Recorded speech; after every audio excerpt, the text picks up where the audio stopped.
We've all been there. Maybe you got home late from work, maybe you've been horizontal all Sunday gaming with the lads. When suddenly your tummy starts to grumble, kind of gives you that dog, what's going on here, let's munch sound. You open the fridge, it's grim. You haven't shopped. Maybe you've been too lazy, maybe you've been busy, maybe a little bit of both. But here's the thing, if you have some scraps, you probably have some stuff around the house that you can make a meal out of. Not an amazing meal, not a Pinterest-worthy meal, but something warm, flavorful, and satisfying. And let's be real, it's probably a lot better than sitting and scrolling through your food delivery apps until you pass out. So over the past week, I have not gone food shopping specifically for this video. We're gonna take a look around the fridge, the pantry, see what scraps we got. All of this, of course, with the hopes that it inspires you to craft something out of nothing with what you have in the house when things are just straight up sad.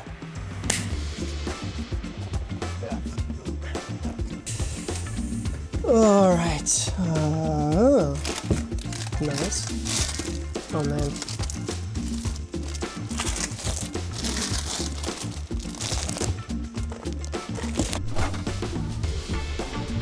Cat food? No judgment, but not today.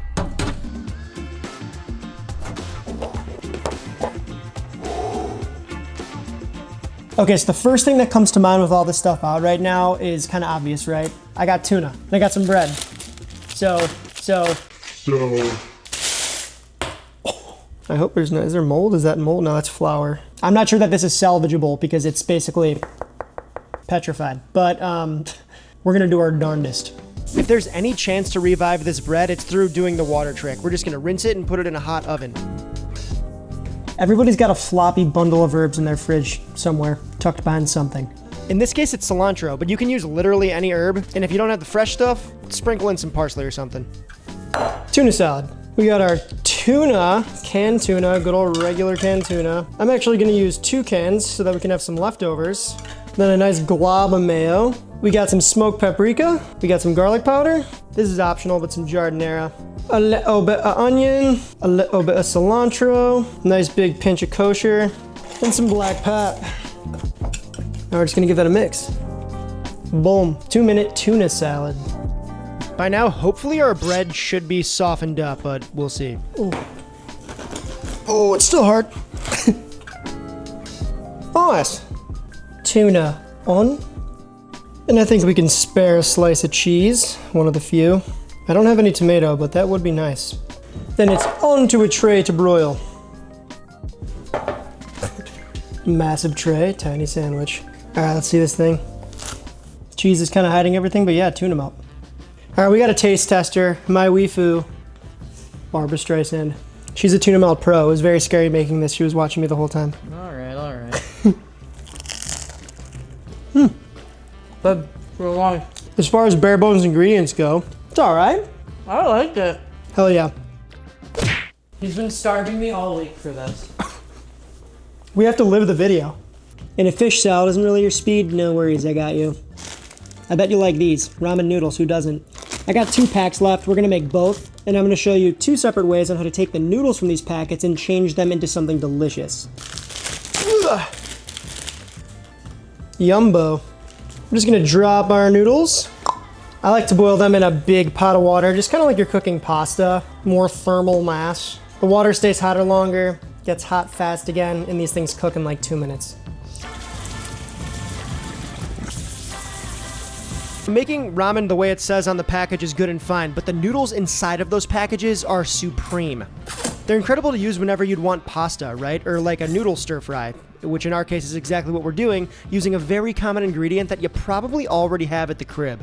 All right, we're gonna go medium heat in a non-stick pan. Some oily peanut butter. Oil is already built into the peanut butter, which is nice. No need to add more. We'll do a dash of soy sauce for that savory, salty addition. A smidge of that chili crisp vibe. And then a little vinegar for that punch. Let's give that a little mixy poo.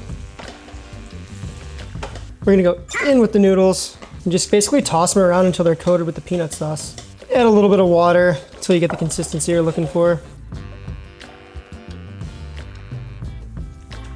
Oh yeah, nice and gloopy, still saucy though.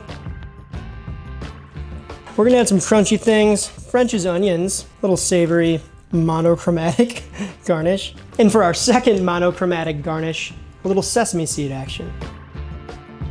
All right, this thing's looking nuts. I gotta add some green. We already got the cilantro chopped up. Looks a lot better with the cilantro. Little chunks of onion in there, yeah, man. Creamy peanut noodles. Maybe a little more soy sauce, but all in all, texture is great. The cilantro helps too. If you have some depressing floppy scallions, now is the time to put those in some ice water and use them as garnish. Also, a little fish sauce in the actual sauce in the pan would be fantastic as well, just right at the end there for some seasoning. You probably have peanut butter in your pantry. It's a great use of it. But if we want to take things a different direction and kind of stay away from the Asian side and move towards the European side, I got one for you. Behold. Come on. Yeah. Whew. Oh yeah. That's a healthy amount of jelly. Real talk though, obviously it's not European at all, but Spam is an awesome pantry staple because, well, it's basically non-perishable, right? It expires, but you can keep it for a long time. And if you're scared of Spam, that's fine, I do understand. However, I will say, if you eat hot dogs, you like hot dogs, emulsified pork sausage, especially like, I don't know, an Oscar Mayer brand or something, this is very, very, very, very similar. In this case, we're gonna harness the power of Spam and substitute it for what would usually be guanciale, or in America, bacon. That is correct, we make in carbonara. Carbonara, dude. Kind of like that. All right, first things first. Just gonna grate a bunch of Parmesan in. This lasts forever in your fridge. Just buy a big hunk and keep it in a bag. And the egg, just the whole thing. And a bunch of black pepper. Just gonna whisk that all together with a fork ski until we have a nice little like egg cheese pepper paste. Medium heat, non-stick pan, Spam.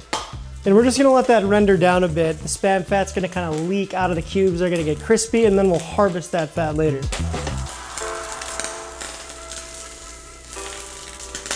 I'm gonna hit it with a little bit of garlic powder and some good old dried parsley. Gonna stir that around, mix that in with the oil, kind of bloom the spices. Then our gnocchis.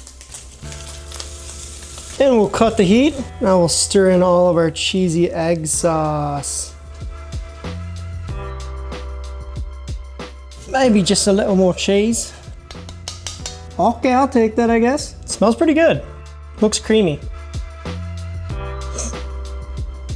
Don't look half bad. Salud.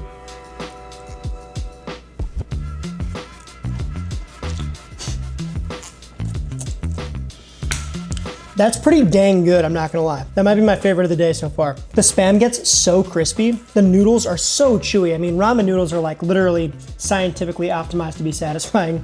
And I realize that the real parm might be a stretch. In that case, you can totally just use shitty parm, which I love. Special place in my heart for that stuff. So this next one might be the most obvious boy dinner on the docket, but it's dang tasty.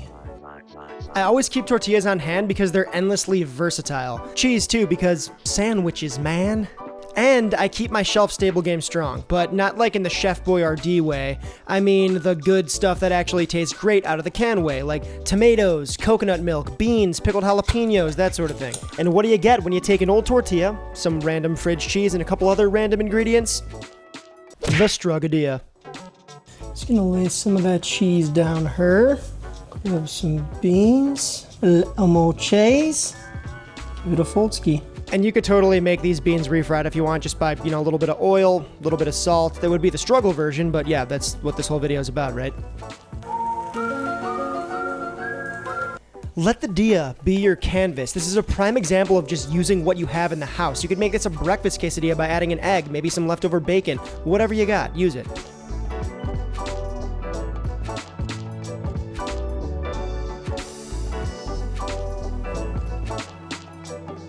If you have more cheese than me, you can sprinkle some on the side of the quesadilla and it kind of creates this beautiful frico. Kind of like that, but way more.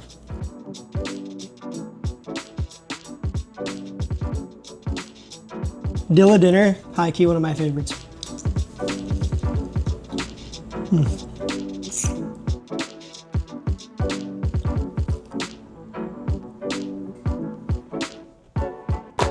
So I want to leave you with like sort of a tangible list of ingredients that you can buy and keep in the house to avoid the girl dinner, the boy dinner, the struggle meal.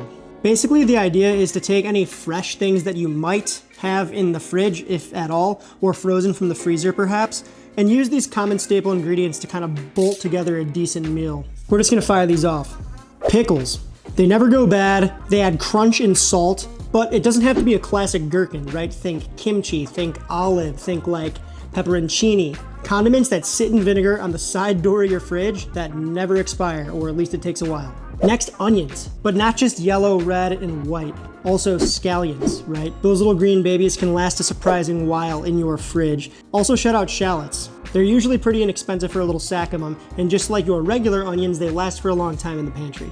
Next, potatoes. People have been storing potatoes in their basement since medieval times, maybe before that. They don't need a temperature-controlled environment really, and they last, again, super long. Cut them up, put them in literally anything, soup, stir fry, straight up a baked potato. That's a substantial, cheap dinner, or lunch, or breakfast. Gotta love home fries. Again, it's obvious, but canned goods, Spam, beans, tomato sauce, everything in a can that's pretty much packed and ready to go, already flavorful, maybe just needs a pinch of salt, and bam. Don't salt your Spam. That doesn't need that. Does not need more sodium. Next is hard cheeses. Now, I already mentioned this, but hard cheeses can last a very long time in your fridge, much longer than a more fresh cheese like, say, a mozzarella. Think Parmesan, Pecorino, that sort of vibe. If they do start to mold a little bit, you can just slice it right off and it'll be gravy. And then, of course, we got peanut butter, and you already know this, but you can cook with it too. It's not just for PB&J. It lasts forever. It can be used both in sweet and savory applications. It's goated. Then, of course, we have our dried carbohydrates, right? Our dried carbs, pasta, ramen, rice and grains. Speaking of carbs, we got bread. I will always, whenever I can, buy a nice loaf of bread. Of course, I'm not gonna crush the whole loaf in 2 days, and it starts to go stale after about 2 days, right? On the counter. So what I do is I slice it all up, then I pop it in a plastic bag, take the air out, and put it in the freezer. Is frozen bread better than fresh bread? Absolutely not. But when you decide to make an emergency sando at 1 a.m., you're not gonna care. So this next one's not really an ingredient, it's more of just like a tip. It's pretty obvious too. Rule of thumb, when in doubt, freeze your shit.